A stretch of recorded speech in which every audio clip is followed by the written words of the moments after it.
Hello, everyone. Welcome to Join the Conversation. We are joined by Sandy Hill and Doug Brown, the members of the board at COCM. So, welcome, guys. Welcome. Thanks. You both have had very long and varied careers. How did you end up here?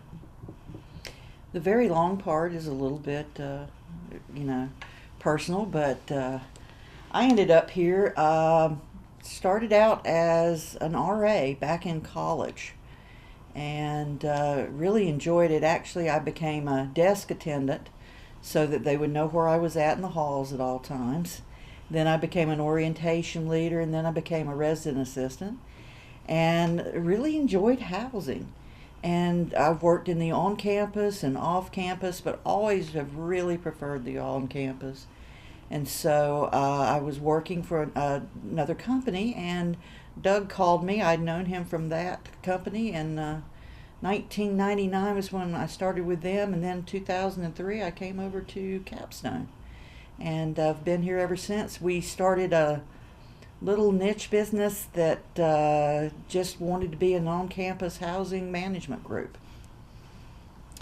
And mine's probably a longer journey, but not too much longer. I really started, I went to college at a university who, the first year I was there, announced they were going to close and become a prison. And so I figured that wasn't probably a great place to graduate from. And they did indeed become a prison. But so then I dropped out of college and went to work for a mobile home company, selling mobile homes, of all things. And then when I decided that maybe that wasn't a career that I wanted for my lifetime, I went back to college. And in order to do that as a non-traditional student, I was fortunate enough to get my first professional job at a university as a hall director. And when I got that job 33 years ago, July 1 of this year, I was thrilled because it was a free apartment and a meal plan and a stipend. And you know, that's picking in high cotton from where I was coming from. So there was only one stipulation, that if I was going to continue to live with my girlfriend, I had to marry her. They wouldn't let us live together on campus. And so I made two decisions 33 years ago. One was to take that job, and the other one was to get married a week before move-in.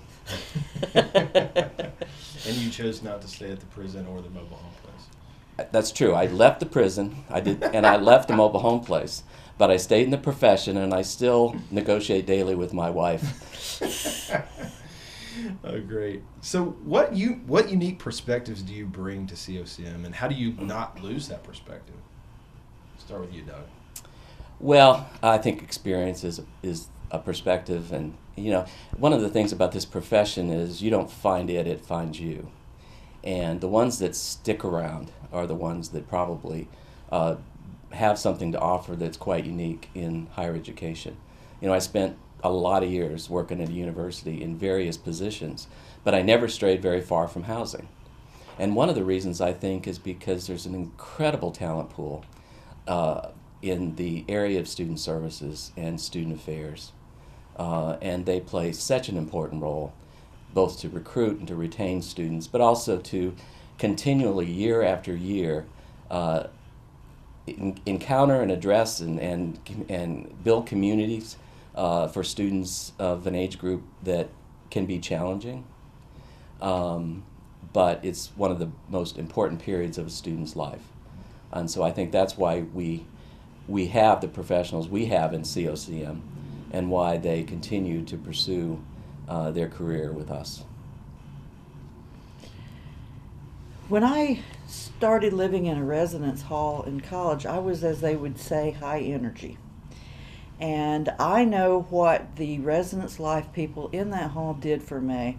They literally grabbed me by the scruff of the neck and said, you know, you need to be a little bit different personality in person while you're living in a community.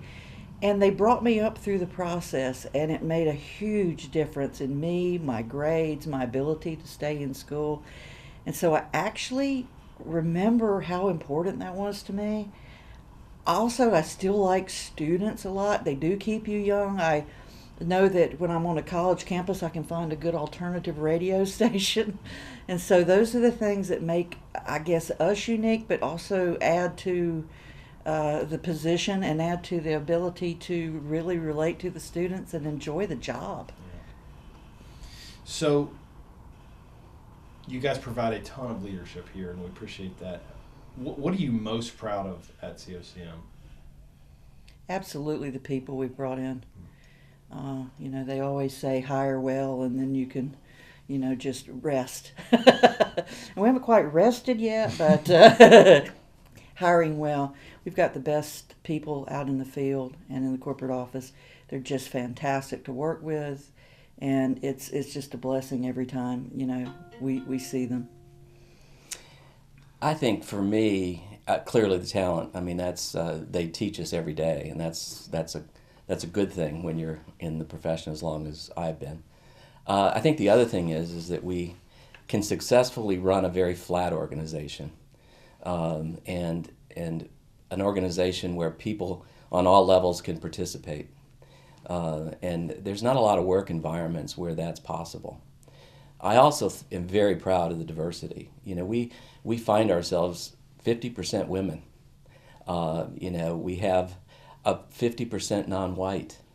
Our demographics are reflective of universities because we hire from within universities.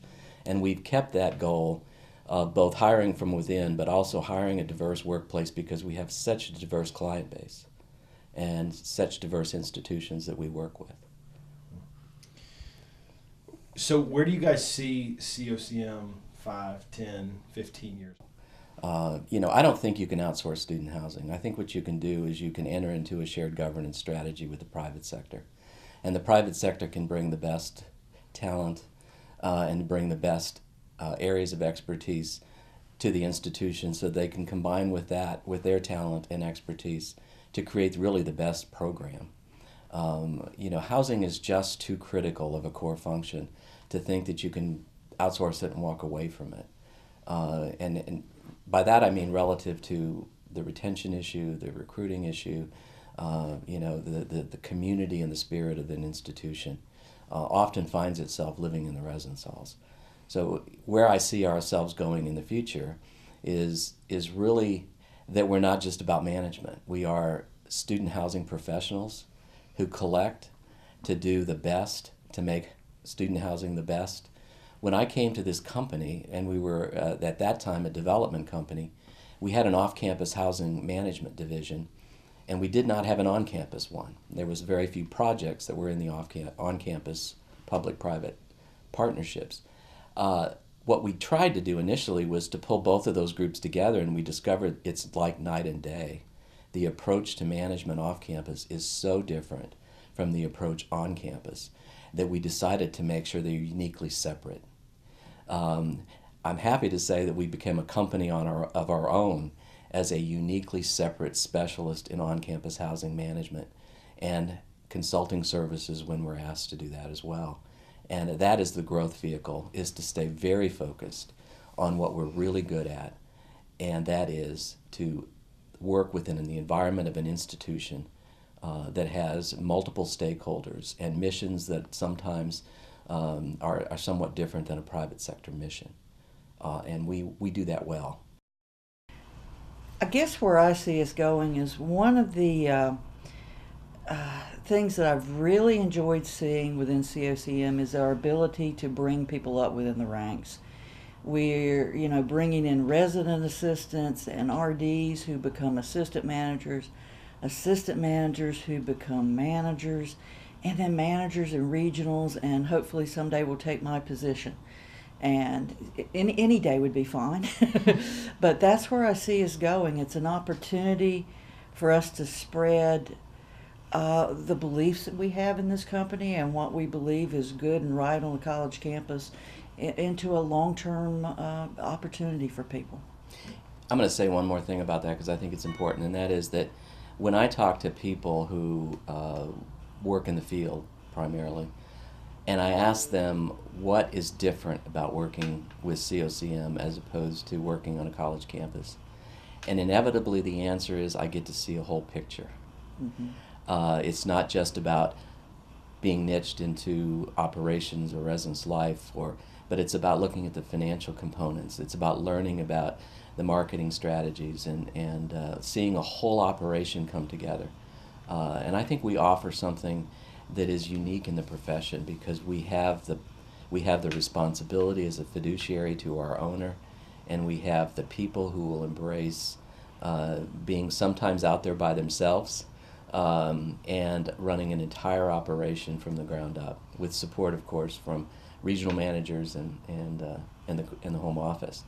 But the future really is the people that are behind you. And I once had a very good mentor who said that if you take care of those people, they will take you to the top, and that's what's happened. And I think that's the future. Can you talk a little bit about those differences between the private and then sort of the on-campus world? Well, in the off-campus world, you focus on leasing. In the on-campus world, you focus on recruiting. In the off-campus world, you focus on price point. On the on-campus world, you are concerned about price, but you're also concerned about making it as affordable as you possibly can. In the off-campus world, the bottom line is critical. Return is critical. Sure. On the on-campus world, there's something other than profit that has to be accounted for, and that is to watch students graduate. That's what an institution is about. So it's a real different balance. And in the off-campus world, you take the calls of your investor, and you speak or answer to a different kind of drummer. On the on-campus world, the constituency is broad, the stakeholders are many, and parents and students are both customers. And so I think those contrasts are probably the most critical to understand why those two kinds of management styles probably don't fit very well together.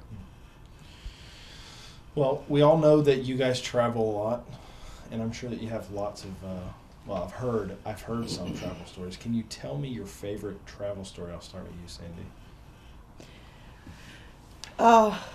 They always involve being injured, they seem to be. One of my favorites was in a Hampton Inn parking lot in the middle of the night, shutting my hand in the door and dropping the keys under the car. And going, what have I done? That's one of my favorites. And we're still paying the workman's comp claim, by the way. I have many. Most recent was I helped Marla Thomas get her bag the other day. That's true. Pretty cool lady, by the way. And that was really fun. Other fun travel stories. There's just so many. I think we travel a lot together. Mm-hmm. So I think the one I can remember the most was when she decided to shut the trunk of the car on my head. More injuries. And and then we had to go to a meeting, and I had a mild concussion. I was pretty sure he had finished putting his luggage in. Yes. So that comes to mind on the injury side. Many funny travel stories as well. Okay, so taking it out of the office for a second, what do you like to do in your free time? What do you do when you're not here? Well, I have a lake house sanctuary, is what I call it. It's a good place to go and sort of close the gate and sit by the water and enjoy that on weekends. That's a pretty important place to get away. I also have a very active dog who loves that place as well, and so it's a way for us to go and enjoy ourselves.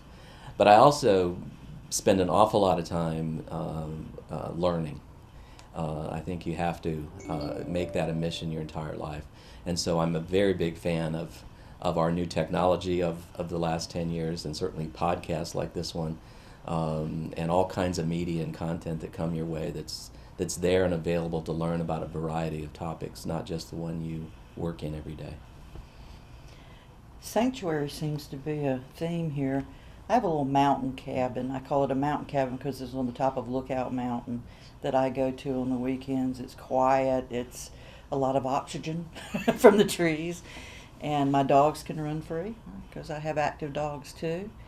And like Doug, I'm one of the original nerds in terms of technology, so I really enjoy the learning aspect, but also the playing aspect of getting on the iPad or something and just enjoying myself, just relaxing. And you might have noticed in the choice of vacation homes, we're as far apart as we possibly could be on the weekend. Far apart but connected. You know, one of the things about being in this profession is that you're on call 24/7. And now it's become a bit easier with cell phones and so on. But you're not too far away from your job, but you can be far away from your job and still be doing your job. Well, thank you guys for joining us today. Okay.